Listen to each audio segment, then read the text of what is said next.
What's going on, family? This is Scrapbook Boxing, a museum of the Forgotten Fisticuffs series. We'd like to take a look at a very good lightweight back in the 1920s, Ruby Goldstein, is most remembered for refereeing fights in the 1940s and 50s. But he was an outstanding fighter as well. From the Lower East Side, he was called the Jewel of the Ghetto. He fought fighters such as Sid Terrace, Ray Miller, the Nebraskan Wildcat Ace Huskins, and many others. Let's take a brief look at his career.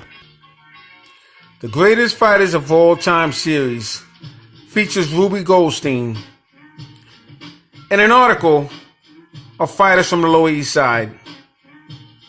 The present generation of fight followers remember Ruby Goldstein most prominently as a referee who voted against Joe Louis in his memorable title bout with Jersey Joe Walcott on December 5th, 1947.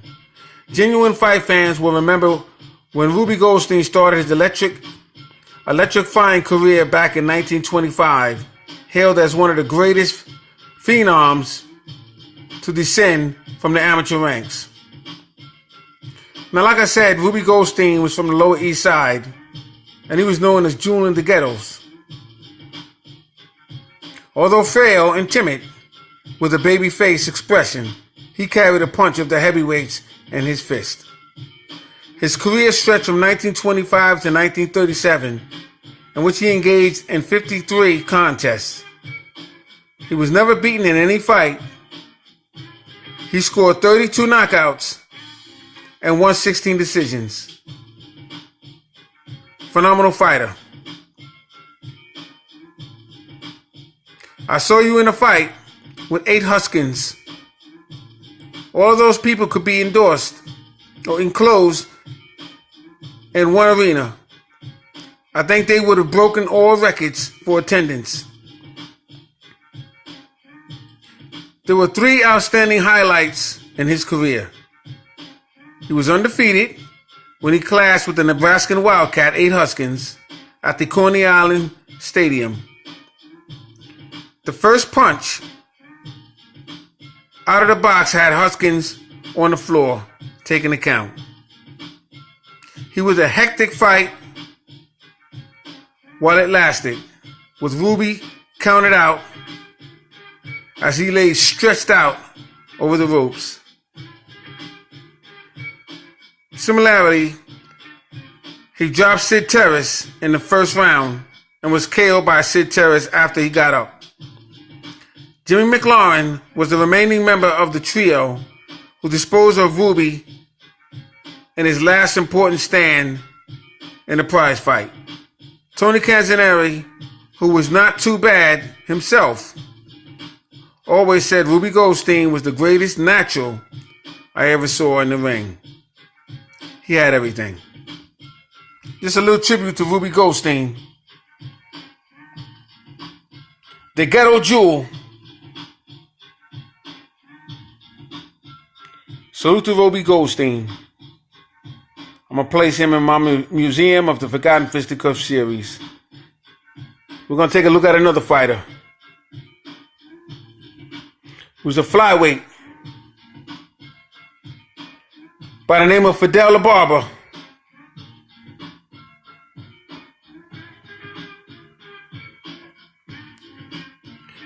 Fidel Ababa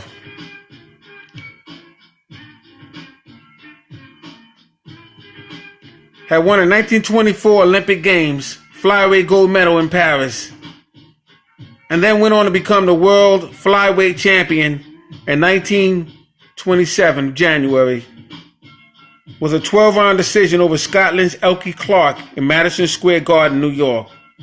But 7 months later, he stirred the boxing world by announcing his retirement because he wanted to concentrate on his forthcoming studies at Stanford University. Fidel Ababa fought the likes of Kid Chocolate, as you can see here in 1930.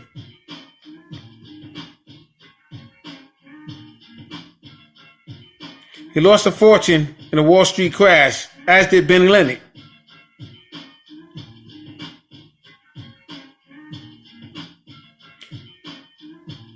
He went on to become a writer in Hollywood in movie scripts. He was born September 29, 1905 in New York City. Nationality Italian-American. He weighed 112 pounds, which is flyweight. He stood 5 foot 3 inches and had a 66-inch reach. He was managed by George Blake. He began his professional career in 1924 with a second-round knockout, May 21st, of Ray Fee, National Amateur Flyweight Champion. As you can see here, he faced Jimmy McLaurin, Verlin, California, lost 4 rounds, and fought him again November 11th, and had a 4-round draw. Pedro Villa was a very good fighter. December 4th, San Pedro, California, 4-round victory. He fought Jimmy McLaurin again 1925, January 13th, Verlin, California, lost 10 rounds to him. Newsboy Brown was a very good fighter. April 17th, Hollywood, California, 10-round draw. Georgie Rivers, July 17th, Hollywood, California, 10-round draw.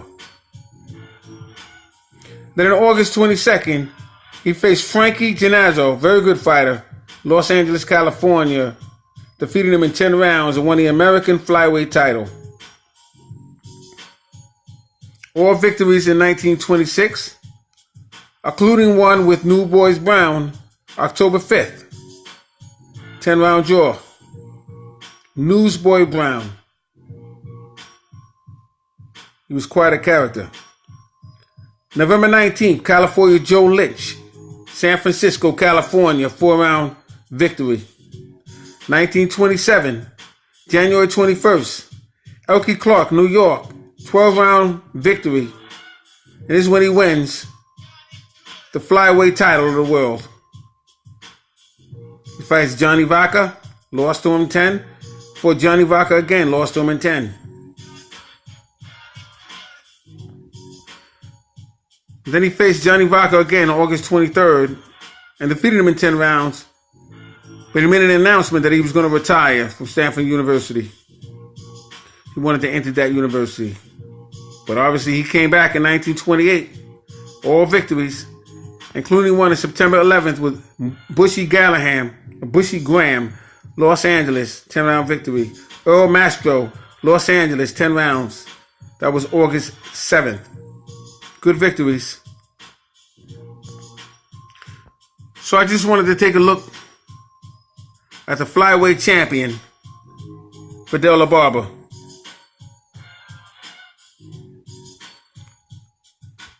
So salute to Fidel Ababa, flyweight champion of the world,